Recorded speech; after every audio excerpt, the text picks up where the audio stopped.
haven't done this yet, but I'm thinking about maybe, this could be much shorter. But generally, I still have not changed that rule because I think patients, just like Dr. Aston was saying, initially they're looking at their nose a lot, and small problems really amplify.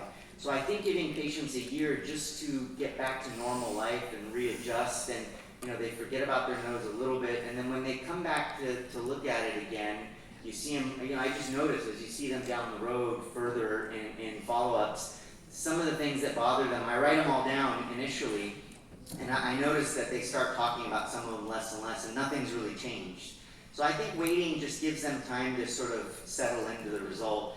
It's not to sort of avoid the problem, but I think in general, it puts it in a better overall perspective. So I like waiting 9 months really to do anything, no matter how small it is. I agree. I think God created wound healing for a good reason in the 1 year point, because not only does it treat the wound healing, but it also treats their mind and their heart, because finally they're saying, oh, I actually like my result. I'm more acclimating to it. And I think that time is very good. Plus also, then the revision becomes a little more finesse, more related. Then you can go to the risk benefits like Aaron says, because I say, okay, you have a great result, but if I fix this, your chance of your nose going from this to this is pretty high. Taking this little thing off is nothing. So what I have found to be the bridge for a lot of that in some of these wear-you-out patients that I see, especially the revisions, is I show them their pre-ops, and there's, oh my God. And then the other thing that's really been a game changer, and I know Dean was not like this, is I sometimes put a drop of filler, like if the radius is a little low, and I just put a little bit of filler in there, and it's like magic. And especially for the rest of it, it'll last 6-9 months, and sometimes it's additive, and I know it's additive, having done hundreds and hundreds of Russell, it's additive, especially in these scar patients. I've opened noses down to the internal nasal valve and had them breathe with filler now. So those two things are magical. Not magical, because I hate that word, like it's like a tricks, but they are very, very positive and beneficial to the patient. I agree. And I just have one other point, which is if they're really anxious about the timing, then I'll tell them that, rhinoplasty is about millimeters, and if you just have a 0.5 millimeter of swelling that's residual, my accuracy goes down. And so waiting is purely to give them the best result possible. When you start framing it sort of in their benefit, I think they really understand and you do it. Yeah. Right, Ash, and then we're going to go on. Yeah. So quick point is though, it depends on your practice climate. I can tell you in Los Angeles, your staff needs to be extremely on point with how and how often they communicate. I'm sure it's like that in a lot of big cities. Because if you don't see them frequently enough, these patients, yes, they have to wait, but sometimes you have to see them often and just keep repeating. Because they'll go down the street and meet somebody at 3 or 4 months, and that person will be like, oh my God, you're collapsed, you're going to need this, you need a $25,000 surgery with rib graft. And that person, and then they end up looking great. And I've had people actually fall into that and never call my office back again, never want to see us, go to those different surgeons, get all that done, and then come back to me to revise it and apologize. So you really have to, unfortunately, just swallow your pride and your ego and see them very often, reassure them, because other surgeons that are hungrier will say what they want them to hear. And also be able to say that, you know what, that surgeon did a good job, and you don't need other surgery. I sometimes see patients like that, and they say, oh, okay, that's a good thing. That's okay to say that, especially if I see somebody that I know, and it is so relieving, because you know what, you're not God, and sometimes I see these people have had 2-3 surgeries by renowned surgeons, some on this panel, I go, you know what, you have a phenomenal result, don't let anybody touch it, leave it alone. And those people actually, surprisingly, are not pissed that they came from LA, but they're really happy because they finally got somebody else to say to them that, it's okay. I saw one of Bauman's patients the other day who has got a phenomenal result. And she said to me, oh, I'm relieved. Crazy.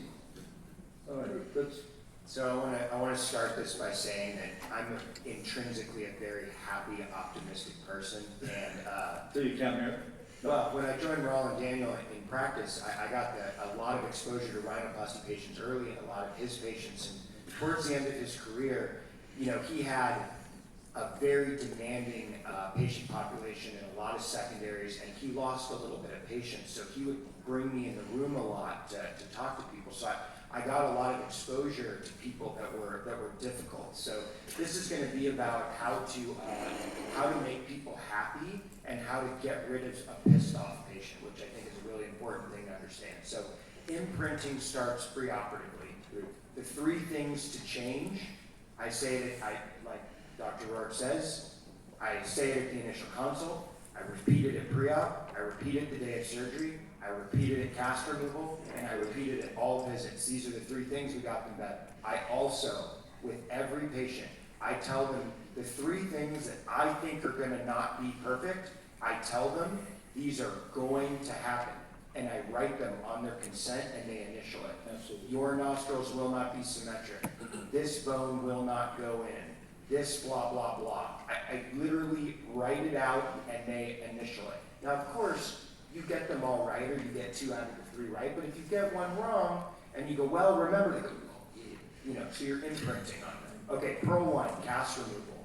Get their cast wet, have the patient get their cast wet, have them take a pain pill before they come. Tell them, you're gonna look swollen, it's gonna look ugly, and immediately retake their nose, and don't have them take it off for 3 or 4 days. I have them use Afrin for 3 days, then steroids for a month. That really helps with swelling. So wait, you give them steroids for a month? No, I have them use intranasal steroids. Oh, Flonase. oh yeah, Flonase, okay, good. Otherwise, steroids would be great because they'd be happy. Right. Good, yeah. Look for bony issues. If I see a bone that's splayed out, you can change that. So if you see a bone that seems to be moving out, have them start doing bone exercises. Okay. Communication. Be positive. Don't say anything, like I was saying. Don't start spilling out everything that you think about their nose. It's bad. They don't hear what you think they hear. They hear things that make no sense. Don't get frustrated. If they perceive a problem like swelling, overreact.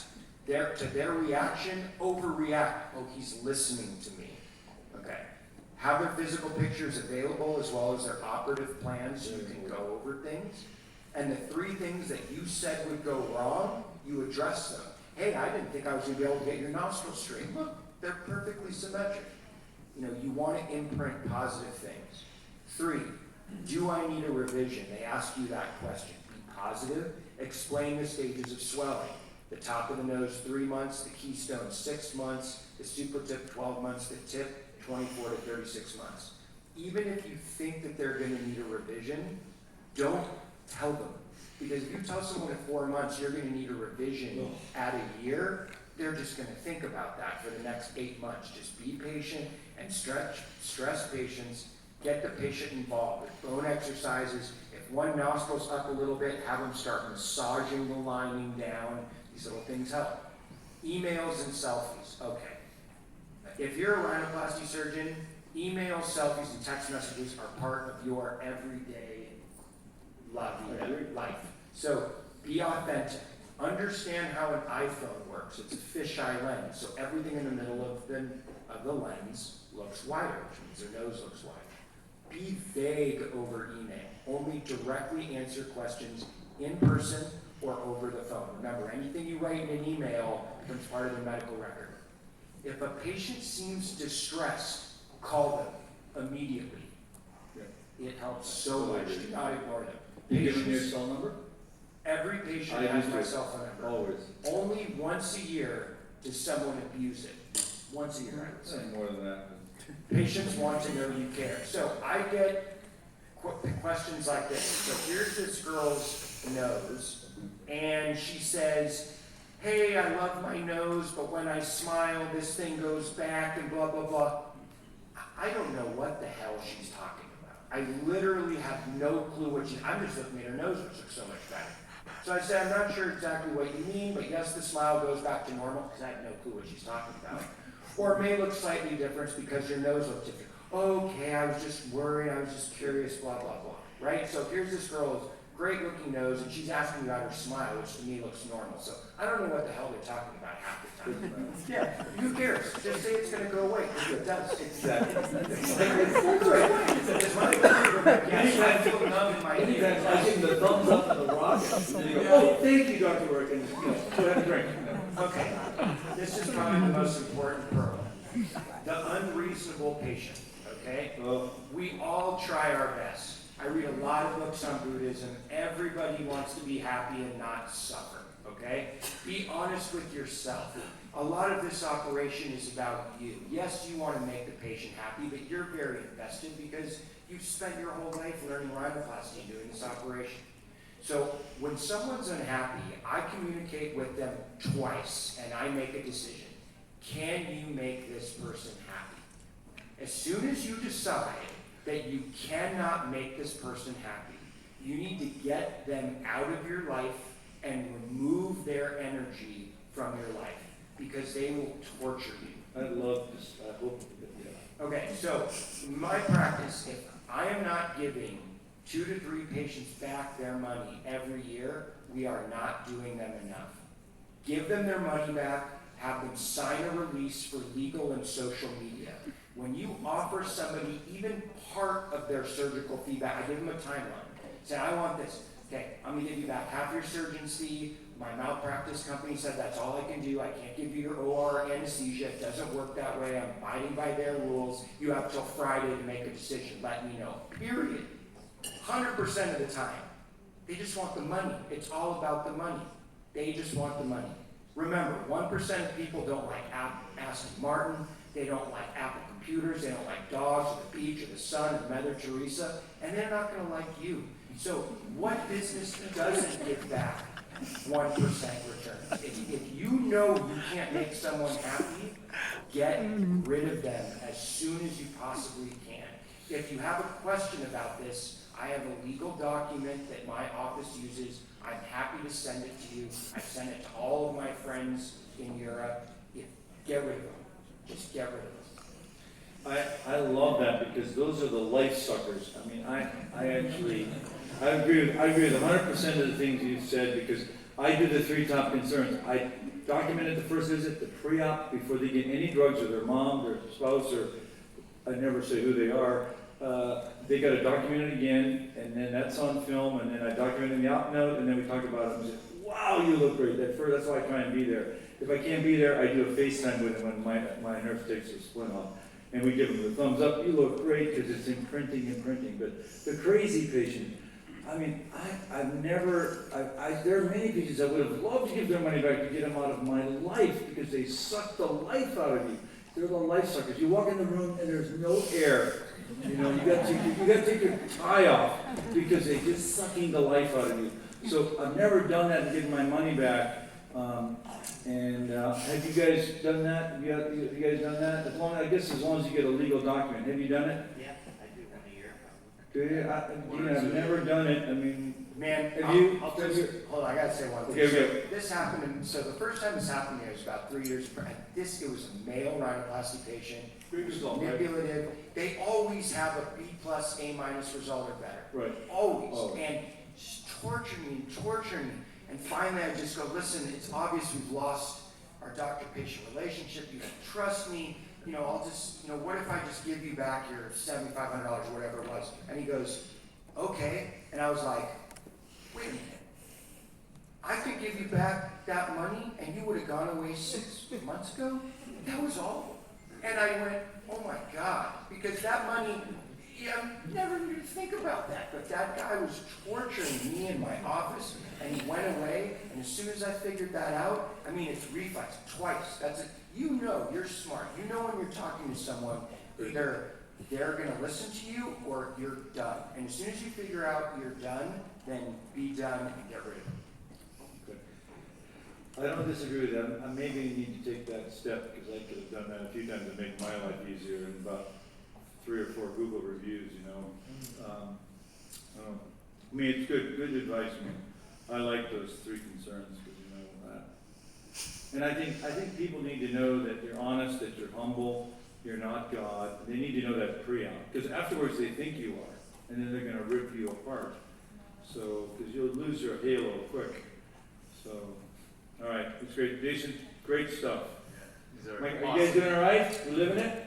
Yeah. All right, Oh, okay, awesome. one more panel, we're getting home. Okay. All right, so Let's I'm do it. going to run through this real fast. So I'm just going to talk a little bit about 3D technology and Yeah. how it can potentially benefit your rhinoplasty practice. Just real quick, on average, plastic surgeon brings 6 to 12 photos in OR for reference. Single 3D scan gives you 32,400 perspective angles and views, and quite a discrepancy. And the other thing you got to remember is for me, my nurses take all my photos, and there's a little bit of variability. And with the 3D camera, you don't have to worry about the variability as much because it adjusts for angles. I use the Vectra, and basically you just take 3 pictures, and the light has to line up, so it's kind of hard to mess up, and then you can rotate things so you can see everything. I don't think it needs to replace 2D photography, but I think you get more information. This is like an example of a revision rhinoplasty patient that came in to see me, and I think it's really helpful. We're talking about simulation. Like for this case, he has a little bit of a saddle, and for us to understand, I mean, he doesn't know whether he needs to raise the dorsum or not, but I think he does, and I need to show him that. So I think it's really helpful to do a simulation and give him an idea of where that deficiency is, and be able to show him what it may look like to rise it back up. Because his main complaint really was just having a little bit of a droopy tip. And on the simulation, again, you don't want to overpromise and underdeliver. But the thing that helps is, and this did this with the rib graft onlay and cephalocentral graft and all the other stuff. But there's also the option of getting intraoperative splints, which can be very helpful, like in this case where you decided to raise the dorsum to a certain amount and get a certain amount of tip projection. This is an intraoperative guide I can use to help kind of confirm where I'm at, make sure